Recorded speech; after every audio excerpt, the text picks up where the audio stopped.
నా పేరు తెలుగు రాధ ముదిరాజు.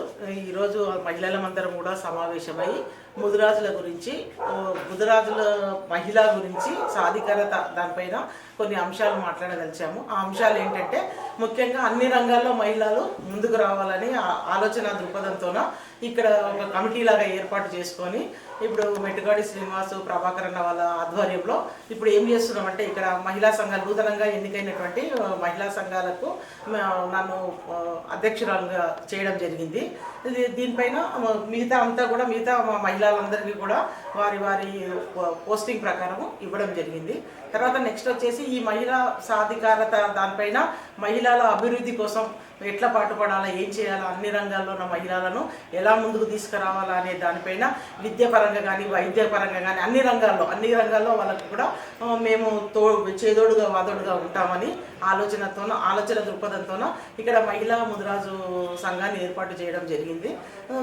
ప్రతి మీటింగ్ పెట్టి మహిళలందరికీ కూడా అభివృద్ధి వైపు నడపాలని కోరుకుంటూ, తర్వాత ఇప్పుడు ముదిరాజు మహిళా అధ్యక్షుడైనటువంటి జిల్లా అధ్యక్షుడైనటువంటి ప్రభాకర్ అన్నకు ప్రత్యేకమైన కృతజ్ఞతలు తెలియజేస్తున్నాను. ఎందుకంటే మహిళా అధ్యక్షురాలుగా నియామకానికి నా వంతుగా కృషి చేస్తున్నానని, నాపైన నమ్మకం ఉంచి మహిళా సాధికారతకు ఈమె న్యాయం చేయదు అనే ఆ నమ్మకాన్ని నిలబెట్టి మహిళలందరినీ కూడా అభివృద్ధి పథకం వైపు నడుపుతాను.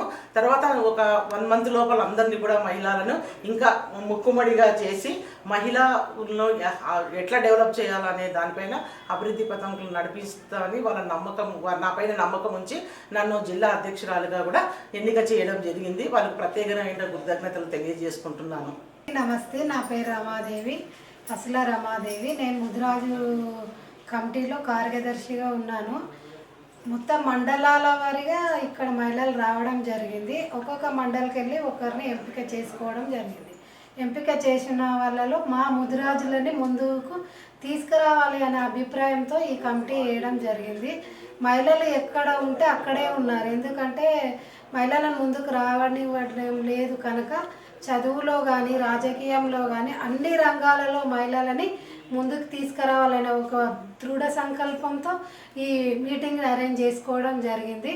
కనుక రాను మహిళలందరూ ఏకమై అది ముదిరాజుల సంఘము ఎంత బలం ఉంది మా మహిళల లోపల అనేది ఖచ్చితంగా నిరూపిస్తామని చెప్తున్నాను. ఒకప్పుడు మహిళా సంఘాలు కావాలంటే ఇంట్లోకి వెళ్ళి ఒక మహిళ వచ్చేది కాదు. ఈరోజు అసలు సంఘాలు లేని ఏది కావట్లేదు. ఏ రాజకీయ రంగాలు కానీ ఇతర ఏ రంగాలైనా మహిళా సంఘాల దగ్గరకు ఏ విధంగా వర్క్ చేసుకుంటున్నారో రేపు రాబోయే కాలంలో ముదిరాజు మహిళల దగ్గరికి కూడా ప్రతి ఒక్కరు వచ్చి మా దగ్గర కూర్చొని మాట్లాడే స్థాయికి మేము ఎదుగుతామని నా మనస్ఫూర్తిగా కోరుకుంటున్నాను. Thank you.